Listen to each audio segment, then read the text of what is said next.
me to the book of Exodus.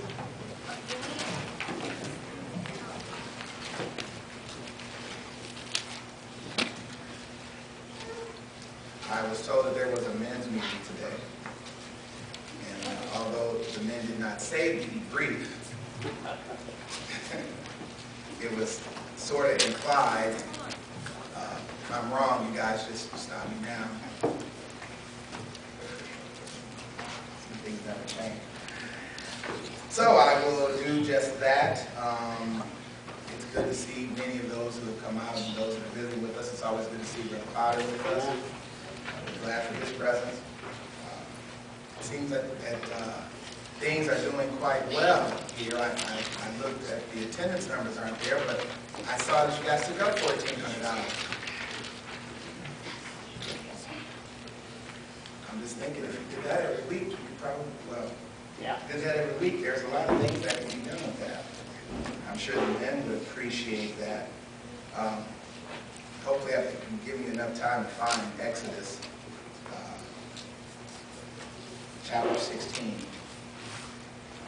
I want to talk this morning on the subject of selling God short. Selling God short.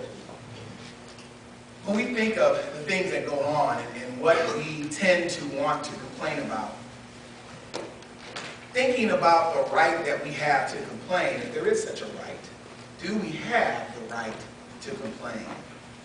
It's sunny outside and it looks very nice, but we know we've had some very humid days. Is that something to complain about? Do we have the right to complain? Or, being in the Midwest, sometimes the snow can hit us very heavy. Snow drifts can be huge, closing down everything and making treacherous and dangerous conditions. But do we have a right to complain? Is it ours to look at these things and murmur against them, if you will? Why, God, why? Why does it have to be so cold? Why does it have to be so hot? Why can't things be done this way? The reason that this is selling God short is because when we complain, we assume God is not in control. When we complain, we assume that He has nothing to do with what's going on. There was a quote given by a great philosopher. And it says that the strong mind is tolerant. The strong mind is tolerant. But the weak mind is easily overcome by the surroundings. A strong mind is tolerant, but a weak mind is easily overcome by the surroundings. Well, what does this mean exactly, and what does this have to do with our lesson? When we consider the surroundings, that's anything that changes, anything that places us in a transition, anything that is out of the ordinary for us or seemingly uncomfortable. Follow me? But it says that a strong mind will be tolerant. Tolerant there meaning patient. Will wait and see what happens. But a weak mind will quickly look at what's going on and lose their mind. Oh, I can't believe this is going on. Oh, I can't believe they did this. Oh, I can't believe this is happening.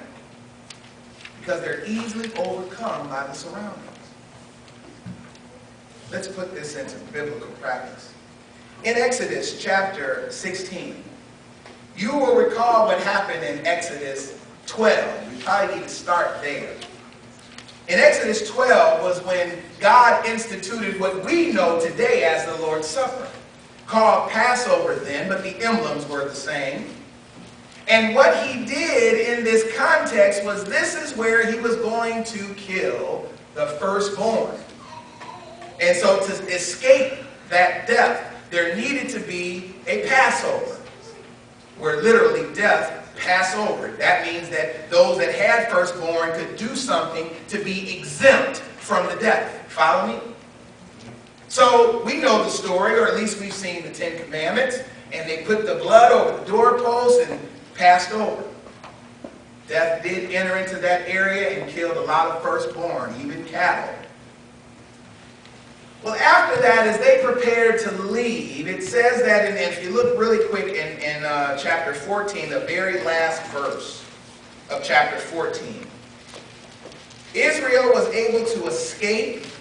They had the pillar of cloud and fire that protected them as they made their way to escape. They got to the Red Sea, and God did a mighty, mighty, probably his biggest miracle there at the Red Sea. And Israel was saved. And Israel saw what the Lord had done there. And look at verse 31 of chapter 14. It says, Israel saw the great power that the Lord used against the Egyptians. So the people feared the Lord, and they believed in the Lord and in his servant Moses. And that was all based on what God had done. God had operated in Israel's life in such a way that they knew he existed, they knew Moses was his guy, and they blessed the Lord and honored Moses for the work that had been done. And at least by the end of chapter 14, they were all in one accord. Well, about 3 days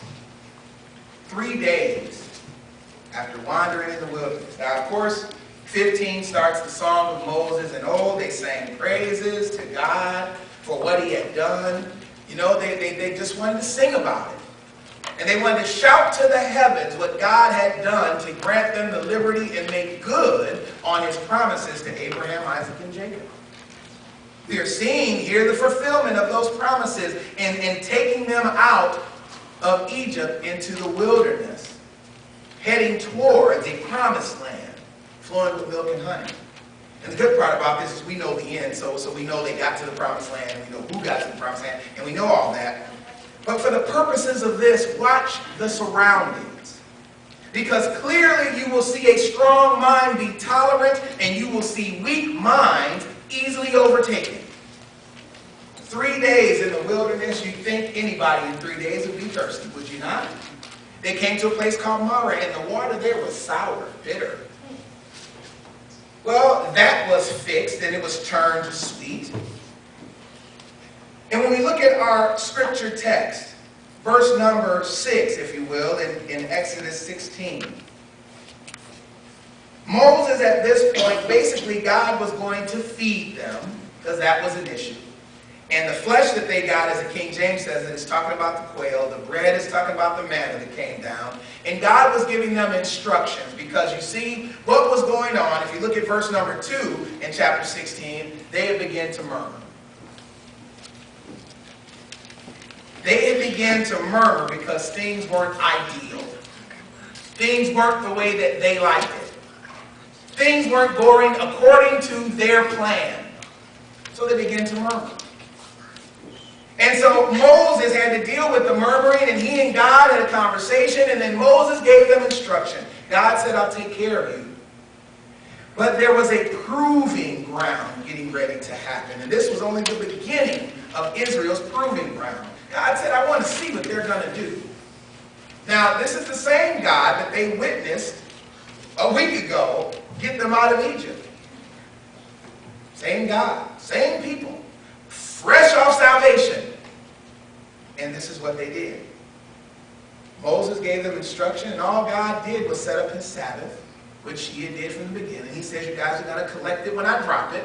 You pick it up, you're going to only pick up a certain amount. And each day you're going to do that, but on the 6th day you're going to get a double amount. Guess why? Because on the 7th day you ain't picking up nothing.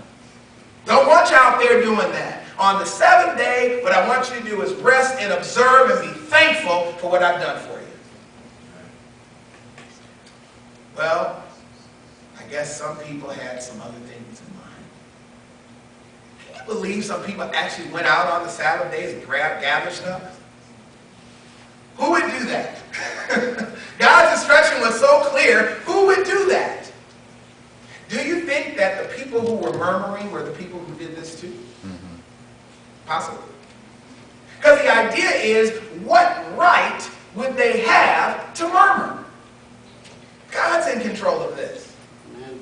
So why would there be murmuring?